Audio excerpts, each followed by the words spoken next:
नमस्कार, मैं हूं आशीष वर्मा। मॉर्निंग कॉल में आप सबका स्वागत है। शुरुआत करेंगे आज सुबह की टॉप हेडलाइंस के साथ। निफ्टी की वीकली एक्सपायरी के दिन बाजारों के लिए शानदार संकेत। गिफ्ट निफ्टी में करीब 150 पॉइंट की तेजी। एशिया में भी रौनक। अनुमान के हिसाब से ही रिटेल महंगाई के आंकड़ों से कल अमेरिका में रही 2.5% तक की तूफानी तेजी। अदानी समूह पर सवाल उठाने वाले हिंडनबर्ग रिसर्च का कारोबार बंद करने का ऐलान। हिंडनबर्ग रिसर्च वेबसाइट पर फाउंडर नेट एंडरसन ने दी जानकारी का हमारे पास शॉर्ट सेलिंग का कोई नया आइडिया नहीं।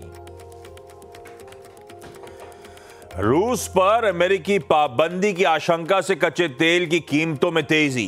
2.5% उछलकर $82 के पार निकला ब्रेंट। इजरायल और हमास के बीच सीज फायर पर बनी सहमति से भी खास फायदे की उम्मीद नहीं।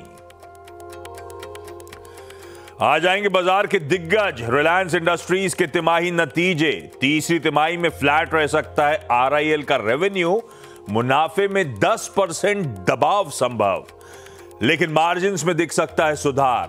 टैरिफ बढ़ने से जियो के आरपू में भी बढ़ोतरी संभव। रिलायंस के साथ साथ इंफोसिस और एक्सिस बैंक के नतीजों का भी रहेगा बाजार को इंतजार। आधे से 3/4% के बीच रह सकती है इंफोसिस की कांस्टेंट करेंसी रेवेन्यू ग्रोथ। वहीं एक्सिस बैंक का मुनाफा 5% तो ब्याज से कमाई 9% उछाल संभव। शुगर शेयरों में आज दिख सकता है एक्शन। एथेनॉल को बढ़ावा देने के लिए सरकार का बड़ा फैसला जल्द संभव। एथेनॉल की कीमत बढ़ाने के प्रस्ताव को कैबिनेट से जल्द मिल सकती है मंजूरी। सीएनबीसी आवास की मेगा एक्सक्लूसिव। तीसरी तिमाही में अनुमान से कहीं अच्छे रहे एचडीएफसी लाइफ के नतीजे।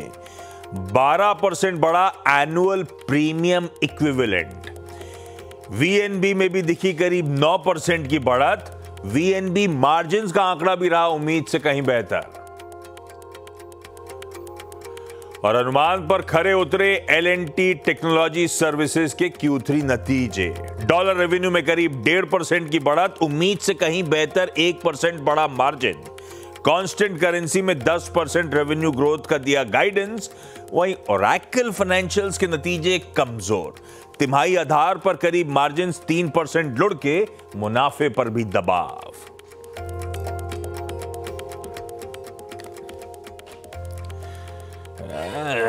इतनी सारी हेडलाइन से ही आप समझ गए होंगे आज का दिन और उसकी अहमियत। वैसे गुरुवार की सुबह है इस कारोबारी हफ्ते का सेकेंड लास्ट ट्रेडिंग सेशन। और ये दिन वैसे ही इवेंट्स के लिहाज से इस हफ्ते का सबसे इंपॉर्टेंट दिन। थर्सडे है निफ्टी 50 के वीकली कॉन्ट्रैक्ट्स की एक्सपायरी का दिन। कुछ बहुत इंपॉर्टेंट अमेरिकी क्यूज पे करना है रिएक्ट। यूएस का दिसंबर इन्फ्लेशन का प्रिंट और वहां पे रिजल्ट सीजन का आगाज जो हुआ है दिग्गज बैंकिंग स्टॉक्स के साथ उन बैंक नतीजों पर। हमारे लिए अपने खुद का भी रिजल्ट सीजन आज से सॉलिड पिकअप कर रहा होगा। निफ्टी के 3 बेहद इंपॉर्टेंट कॉन्स्टिट्यूएंट्स, प्रोमिनेंट कॉन्स्टिट्यूएंट्स के नतीजे हैं। Reliance industries, Infosys, axis bank. भाई साहब 15 से 20% वेटेज इन तीनों में बांट लीजिए। आज एक ही दिन में तीनों के नतीजे आने। हालांकि मेरे ख्याल से तीनों नतीजे बाजार बंद होने के बाद ही आ रहे होंगे। आज चाइना के पीबीओसी लोन प्राइम रेट का अपडेट आएगा और शाम को यूएस के जॉबलेस क्लेम्स के नंबर्स भी आने हैं। और यह सब कम था कि लक्ष्मण कल रात में अपडेट लेकर आ गए कि आज कैबिनेट की बैठक भी है सुबह सुबह तड़के 10:30 बजे, तो उस पर भी नजर रहेगी। तो दिन भर कर लीजिए तगड़े एक्शन की तैयारी। खैर, कल का सेशन पहले अब आपकी स्क्रीन पे रखता हूं। एक अच्छे खासे करेक्शन के बाद पिछले 2 दिनों से कुछ रेंज बाउंड एक्टिविटी। इनफैक्ट कल सेकंड कॉन्जिक्यूटिव डे था जब भारतीय बाजार हरे में बंद होते हुए नजर आए। हां, मोमेंटम ठंडा है पर अपने ग्राउंड्स को होल्ड भी कर रहे हैं इन स्तरों के आसपास। अटक रहा है मामला वही 23,270 से 23,300 की रेंज में। वो एक तगड़े बैरियर की तरह उभरता हुआ आपको नजर आएगा। हाँ, पर इसको ऐसे भी देखना चाहिए कि इस अस्थिरता के बीच में, वॉलेटिलिटी के बीच में, कल हम 23,200 के ऊपर बंद होने में कामयाब रहे। और इन सब क्यूज के बीच में आज गिफ्ट निफ्टी दिखा रहा है कि भारतीय बाजार तीसरे दिन मजबूत हो सकते हैं। आधे % का अच्छा खासा उछाल, 125 अंकों की मजबूती के साथ कामकाज की शुरुआत के इंडिकेशंस। और क्रेडिट जाता है इसके लिए ग्लोबल क्यूज पे, और ग्लोबल क्यूज पे बातचीत करने के लिए हॉर्मास बगल में बैठे हैं। कुछ देर में इनके पास जा रहा हूं, वीरू बताएंगे कैसे ऑफिस पहुंचे। आज कोहरा नहीं था क्या? चेतावनी आ गई थी रात को, तो मुझे लग रहा था कि आज साफ होगा, तो आज साफ। मतलब चेतावनी आ गई थी रात को? मतलब जिस दिन चेतावनी होती है उस दिन साफ होता है, जिस दिन नहीं होती हाँ, अच्छा। स्कूल की छुट्टी है क्या आज? हाँ, स्कूल की छुट्टी उसी चेतावनी के तो यहाँ पे भी बारिश, जिस दिन बोला कि बारिश के चलते स्कूल की छुट्टी, उस दिन नदारत। ये बिल बढ़िया है। वीरू बताएंगे कैसे निफ्टी बैंक पे आज थर्सडे के दिन, एक्सपायरी के दिन, हमें अपनी रणनीति बनानी, क्या लेवल्स वॉच आउट करने हैं। कंचन से बातचीत करेंगे आगे सारे इंपॉर्टेंट स्टॉक्स इन न्यूज पे। हॉर्मास के पास जाऊं, एक प्लेट दिखाता हूं, पूरे रात का मजा समअप कर देगा।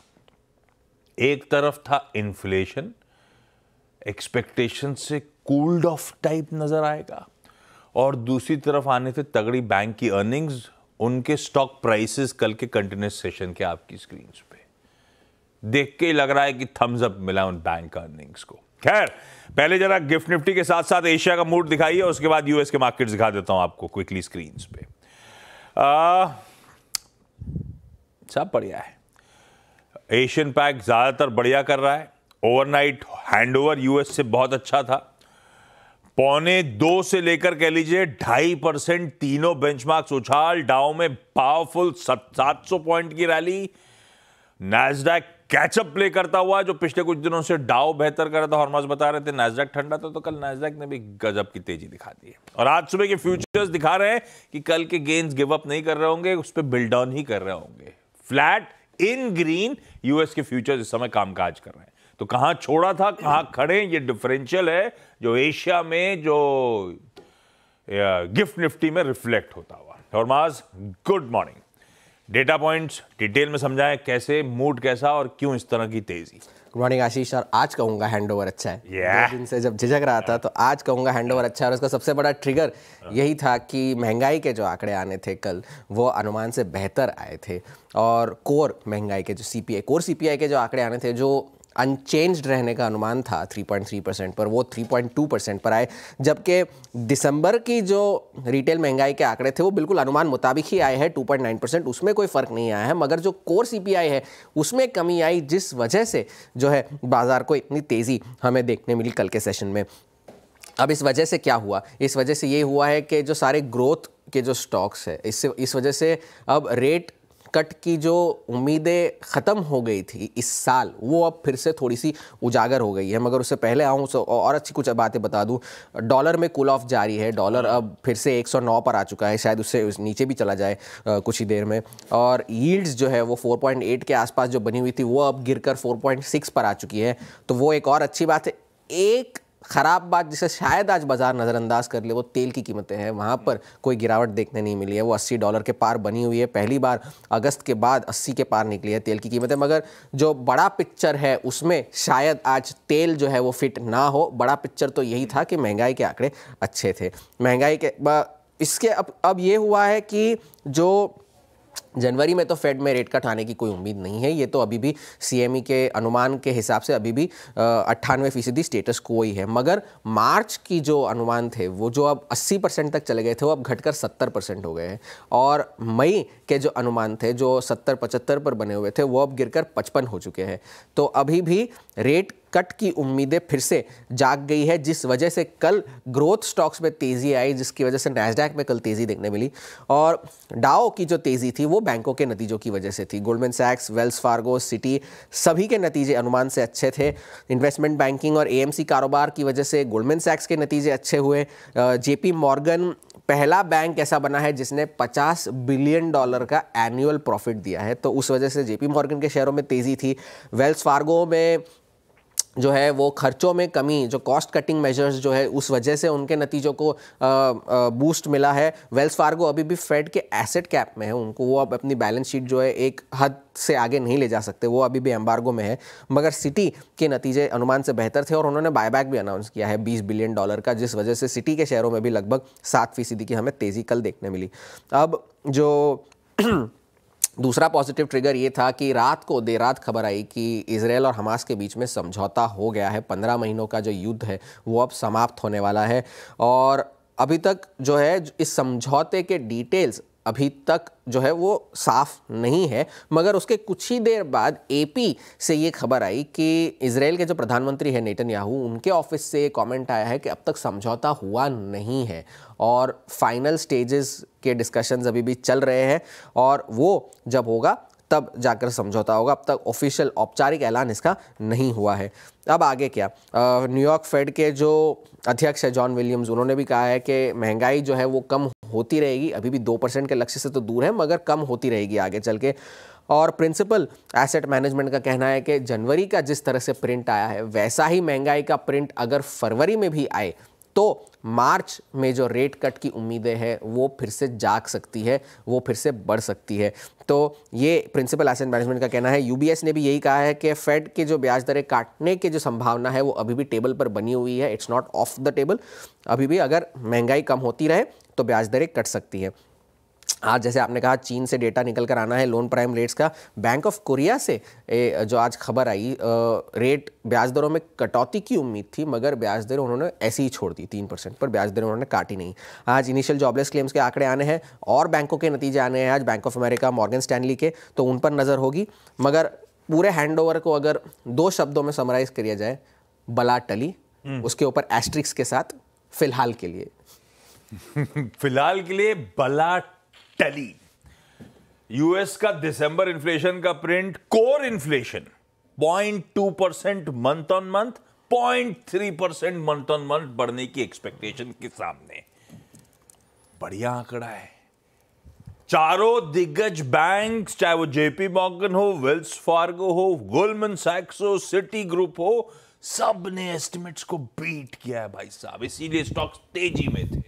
ये तो ओल्ड इकोनॉमी डाउ में रिफ्लेक्ट हो रहा था, उल्टा नैस्डैक भी बढ़िया कैचअप प्ले कर रहा था। बढ़िया मूड बना हुआ था कल यूएस का, बढ़िया हैंडओवर मिला है और ऐसे टाइम पे मिला है जब हम 2 दिनों से थम रहे थे, तो शायद थोड़ा बहुत एक और, वो भी एक्सपायरी के दिन। अच्छा, ग्लोबल संकेतों में एक और इंटरेस्टिंग चीज है, फ्लैशेस नीचे स्क्रीन पे देख रहा हूं, मैंने हेडलाइन भी पढ़ी, अभी सुबह सुबह जानकारी आई। वो जो था ना हिंडनबर्ग रिसर्च, जिसने बड़ा फेमस हुआ था, पिछले 2 साल हो गए होंगे, है ना, हवा मचा दिया था इस देश में। भाई साहब उन्होंने अपना धंधा बंद कर लिया है। 3 रीजन हो सकते थे। आइडियाज नहीं मिल रहे होंगे, बहुत कमा लिया होगा, या तो फिर तीसरा हो सकता गलत आदमी से पंगा ले लिया। तो पर उनके फाउंडर साहब का एक पर्सनल नोट आया है, उन्हीं की वेबसाइट पड़ा हुआ है, नेट एंडरसन साहब का। क्यों कारोबार समेटने का फैसला लिया? एक ही लाइन उसमें ज्यादा इंटरेस्टिंग समझ में आई मुझे, कि हम जिस पाइपलाइन ऑफ प्रोजेक्ट्स पे काम कर रहे थे, आइडियाज की पाइपलाइन पे काम कर रहे थे, वो खत्म हो गए, इसीलिए अब हम डिसबैंड कर रहे हैं। रातों रात लोग ईमानदार हो। हाँ भाई साहब, तो जहां जहां गाज गिरी थी मेरे ख्याल से वो पॉकेट्स भी आज रडार पे रहेंगी। इंटरेस्टिंग डेवलपमेंट आता हुआ ट्रम्प साहब के शपथ ग्रहण से पहले। खैर इंटरेस्टिंग है हिंडनबर्ग रिसर्च वाला मामला भी, लेकिन अब वीरू के पास चला जाए और समझा जाए बढ़िया ग्लोबल संकेतों के बीच में रणनीति क्या हो। हम साइडवेज कामकाज कर रहे हैं, एक स्लाइटली कहना चाहिए बुलिश अंडरटोन के साथ, या ऐसे कह लीजिए एक बढ़िया बेस फॉर्मेशन हो रहा था। अब वो डिसाइसिव ब्रेकआउट जब आएगा तब आएगा, लेकिन इस बीच रणनीति क्या होनी चाहिए। आज ग्लोबल क्यूज भी सपोर्टिव हो रहे हैं। वीरू गुड मॉर्निंग, कैसे अप्रोच करूं निफ्टी को, निफ्टी बैंक को, क्या कुछ भरोसा बढ़ रहा है? देखिए, गुड मॉर्निंग आशीष। हरमोज ने आखिरी में जो बात कही ना, बला टली, अभी हमारी बला टलनी बाकी है। टल सकती है और यक्ष प्रश्न यही होगा कि हमें इस सिंकिंग जोन से बाहर कौन निकालेगा। हम खुद निकलेंगे या वर्ल्ड मार्केट्स निकालेंगे या यूएस मार्केट निकालेंगे या फिर कोई और ट्रिगर। इस सिंकिंग जोन से बाहर निकालने के लिए एक एक्सपायरी डे बहुत ही पर्याप्त दिन होता है, बहुत अच्छा दिन होता है, और वो आज है भी। और इससे पहले 2 सेशंस में हमने पुट राइटर्स का थोड़ा सा कॉन्फिडेंस रीगेन किया। इससे पहले जो 10 सेशन थे उस पर एक भी दिन पुट राइटर नहीं आ रहा था, लेकिन यहां पर 23 पे आया, 23,100 पे आया और 23,200 पे। पिछले 2 दिन से पुट राइटर्स एटलीस्ट विजिबल थे। अब हम इस सिंकिंग जोन से कैसे निकलेंगे उसका रोड मैप तैयार कर देता हूं मैं। पहले इंस्टीट्यूशंस को देखते हैं आशीष। एफआईएस ने कल भी अगर आप देखें कैश मार्केट में सेल किया और सब्सटेंशियल सेल था 450 करोड़ रुपए का, लेकिन डीआईएस का उसके अगेंस्ट लगभग 3683 करोड़ रुपए का बाय था। एफआईएस ने कल इंडेक्स नहीं बेचा, but still I mean 186 crore की जो बाइंग थी, 1700 कॉन्ट्रैक्ट शॉर्ट कवर किए, 2800 कॉन्ट्रैक्ट लॉन्ग किए, 2900 कॉन्ट्रैक्ट स्टॉक फ्यूचर्स में 1664 करोड़ रुपए की बाइंग थी, 46,000 कॉन्ट्रैक्ट लॉन्ग किए, शॉर्ट करे करीब 17,000 कॉन्ट्रैक्ट। स्टिल ये 2,94,000 कॉन्ट्रैक्ट शॉर्ट किसी भी बड़ी शॉर्ट कवरिंग को ट्रिगर करने के लिए इज मोर देन इनफ। ये बहुत ज्यादा है शॉर्ट्स, और हमारी एक अच्छी शॉर्ट कवरिंग के सेशन को ट्रिगर कर सकते हैं। और आप यकीन मानिए, शायद गिफ्ट निफ्टी जो कह रहा है वो तो कुछ भी नहीं, आपको बहुत कुछ मिल सकता है ऊपर, but it will depend upon levels. लेके आइए कल के और परसों के सेशंस में जब 23,200 पे पुट राइटिंग विजिबल थी, 23,100 पे पुट राइटिंग विजिबल थी, 23,000 पे पुट राइटिंग विजिबल थी, वो 2 कॉल राइटर्स कल भी बहुत स्ट्रॉन्ग कन्विक्शन के साथ बैठे थे। वो है 23,300 और 23,400। यहां पे करीब 2 करोड़ का, 2.5 करोड़ का आउटस्टैंडिंग वाई खड़ा है, और 23,500 पे है आपका 1 करोड़ का वाई। एक्सपायरी के दिन ये लगभग 140 अंकों का पुल बैक क्या इन कॉल राइटर्स को ट्रैप करेगा, और इसी पर डिपेंड करेगा हमारी पूरी रणनीति। और नीचे पुट राइटर्स कहां पर है? 23,200। तो किसी भी सिंकिंग जोन से निकलने के लिए हमें 2 चीजें करनी पड़ती है, या तो किसी एवरेज को काटें या फिर किसी कॉल राइटर के जोन के ऊपर हम आ जाएं। लेके आइए लेवल्स और पिरामिड्स। पहले पिरामिड्स दिखाइएगा। अभी भी याद रखिएगा वो 2 हटी कॉल राइटर, 23,300, 23,400 और 23,500 तो क्या था ही, और नीचे 23,200 के पुट राइटर। तो हमें निकलना है इनके क्लस्टर से बाहर, हमें ट्रेड करना है इनके जोन के ऊपर। लेके आइए लेवल्स। देखिए RS1 आपकी स्क्रीन पे आएगा, और RS1 क्या है देख लीजिए पहले। 23,410 that's first call writer zone, and 446 ठीक 2 हफ्ते पहले कुछ ऐसा ही सेशन था। जैसे ही आपने 10 डेमा पार किया, आपका शॉर्ट कवरिंग ट्रिगर हो गया। सो 410, 446 के ऊपर अगर आप ड्यूरिंग द डे सस्टेन होने की एक टेंडेंसी दिखाते हैं, कमिटेड रहते हैं, देन अ स्विंग टुवर्ड्स 5711। ये आज के लिए भी है, कल के लिए भी है, और 568 लुक्स पॉसिबल। और 568 निकलता है तो सबसे क्रिटिकल लेवल 23,660, वेयर 200 डेमा एंड 20 डेमा परसिस्ट टुगेदर, वहां तक का स्विंग आ सकता है। लेकिन अगर ये गैप अप हमको ड्यूरिंग द डे हम 410 के ऊपर ट्रेवल नहीं कर पाए, 23,400 के ऊपर, तो हम अगेन सिंक होंगे आशीष, सिंक टुवर्ड्स मेरे ख्याल से पहले बेस 1 के आसपास, बेस तक। और वो क्या है? 23,254 और 176। क्यों कहा ये? क्योंकि पुट राइटर है 23,200 का। सो अगर हम फर्स्ट RS को नहीं क्रॉस कर पाए तो ये एक टिपिकल एक्सपायरी डे बनकर उसी क्लस्टर में रह जाएगा between RS1 and RS2, base 1 and RS1। 410, 446 ही तय करेगा आप यहां से ऊपर 23,660 तक का सफर तय करेंगे या नहीं करेंगे, जहां पे आपका फॉलिंग 20 डे में आता है। नाउ निफ्टी बैंक, कल निफ्टी का सेशन फिर भी ठीक ठाक था, लेकिन निफ्टी बैंक वो 49,000 के कॉल राइटर्स के जोन को पार ही नहीं कर पा रहा था, और बार बार यही कहा गया था यहां पे सेल करना है, नीचे क्लस्टर्स पे बाय करना है 48,500 पे। 49,000 पे आज भी बड़ा कॉल राइटर है, यकीन मानिए। और नीचे 48,500 पे 48,000 की पुट बिकी हुई हैं। अभी तक किसी भी बैंकिंग स्टॉक फ्यूचर में हमें सीरियस शॉर्ट कवरिंग दिखाई नहीं दी है। लेवल्स लेके आइए RS1। अगर बैंक निफ्टी पोस्ट ओपनिंग 49,000 और 49,210 इस क्लस्टर को पार करके सस्टेन करता है, then a swing towards 408 and 510 looks possible. 510 ना पार हो तो छोड़ दीजिएगा, सिंक करिए, सिंक हो जाएगा फिर। और अगर 510 पार होता है तो it will move towards 697 and 723, जहां पे शॉर्ट टर्म एवरेजेस अलाइंड है। और अगर फर्स्ट इंस्टेंस में 49,210, 49,000 पार नहीं हुआ तो it will again collapse towards base 1 और माइट बी बेस 2। तो आशीष थ्रेशोल्ड पॉइंट है आपके स्क्रीन पर मेंशन कर दिए 23,410, 446 सबसे इंटरेस्टिंग, सबसे क्रिटिकल लेवल है आज के इस सेशन के लिए। आशीष दे सकता है बहुत कुछ, लेवल्स पे रखिएगा ध्यान।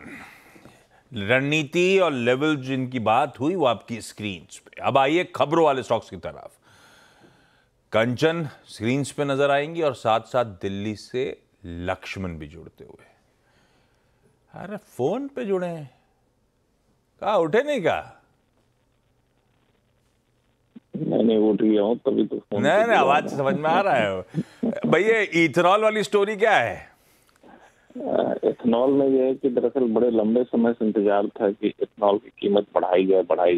तो अब जो सूत्र बता रहे हैं उसके मुताबिक इथेनॉल की कीमतें बहुत जल्द बढ़ सकती है और इसको कैबिनेट से बहुत जल्द मंजूरी मिलने की संभावना है। इसमें अलग अलग कैटेगरी होती है।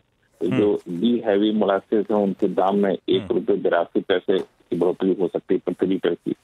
केन जूस वाले दाम में 1 रुपये 31 पैसे की बढ़ोतरी हो सकती है और सी हैवी मोलासेस में 6 रुपये 87 पैसे की बढ़ोतरी हो सकती है। ये सी हैवी में क्या है, इंसेंटिव था, उसी इंसेंटिव को सरकार रेगुलराइज कर सकती है। तो ये एक बड़ा फैसला बहुत जल्द कैबिनेट से आपको देखने को मिलेगा। ये आज कैबिनेट मीटिंग होनी है 10:30 की, ये उसकी तैयारी हो रही है, उसमें कुछ और होगा? आज जो कैबिनेट की मीटिंग होगी उसमें अभी पूरी तरह से कह नहीं सकते कि ये फैसला होगा, लेकिन उसकी संभावना से इनकार भी। जब हाँ ये देखिए वीरू, पता है सास बहू में जब सब लोग जुड़ते हैं तो मैं सबको उकसाता हूँ भाई। वो बोलते हैं 7:30 पे जुड़ते हैं, हम 8 बजे जुड़ते हैं। तो मैं बताता हूँ कि हम लोग 6:57 से सुबह आपके लिए तैयार होते हैं, शो ऑन एयर करते हैं, और यहाँ घर के आदमी सो रहे हैं। लक्ष्मण 6:57 पे तो टीवी खोल लिया करो यार। नहीं मैं टीवी खोल रहा हूँ और पहले आपको वीरू को सुना है मैंने, तब मैं यहाँ पे मैं भी कंचन आज के 2-3 इंपॉर्टेंट वाले क्या लक्ष्मण जी मेरे पर गुस्सा उतारेंगे फिर आज पूरे दिन शाम को आगे। थर्सडे वैसे भी आना है उनको ऑफिस में, आप झेलो दिल्ली में। कंचन 2-3 इंपॉर्टेंट स्टॉक्स कौन से? सबसे पहले शुरुआत करते हैं HDFC लाइफ के साथ। कंपनी ने अपने रिजल्ट दे दिए हैं, रिजल्ट अच्छे आए हैं। टोटल एपी की बात करी जाए तो 12% का यहाँ पे इजाफा देखने को मिला है। रिटेल एपी भी इनफैक्ट 12% उभर के आया है। अगर VNB की बात करी जाए तो वहाँ पे भी करीबन 9% का हमें अपसाइड मोमेंटम देखने को मिला है। मार्जिन्स भी इस बार ठीक ठाक आए हैं, हालांकि पिछले साल सेम क्वार्टर के कंपैरिजन में थोड़े से डाउन साइड में है, लेकिन फिर भी जो रिजल्ट है वो अपने पॉजिटिव साइड में बने हुए हैं। L&T टेक में आपको रखनी होगी नजर। डॉलर रेवेन्यू में करीब 2% का उछाल देखने को मिला है। रुपी रेवेन्यू भी करीबन 3% उभर के आया है। अगर कंपनी की नेट प्रॉफिट की बात करी जाए तो 0.9% का एक स्लाइट अपटिक हमें देखने को मिला है। ऑपरेशनल नंबर की तरफ नजर डाली जाए तो ये ऑपरेशनल नंबर्स कंपनी के काफी अच्छे आए हैं।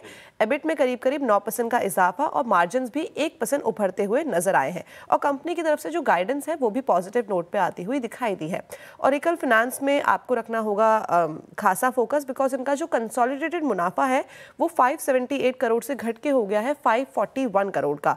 अगर नेट प्रॉफिट की बात, रेवेन्यू की बात करी जाए तो 1674 करोड़ से ये बढ़ के हो गई है 1715 करोड़। एबिटा जो है वो 750 करोड़ से घट के हो गया है 715 करोड़।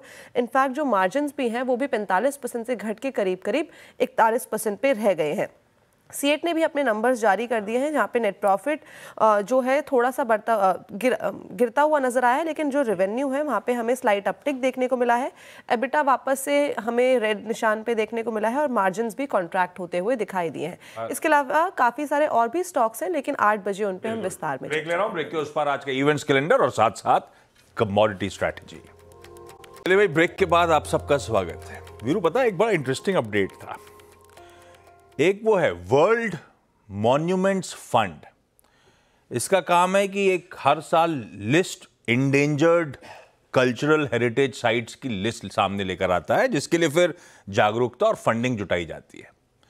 तो उनमें साइट्स में कुछ पेरू की साइट्स हैं, कंबोडिया के टेम्पल्स हैं, येमेन की ओल्ड सिटी है।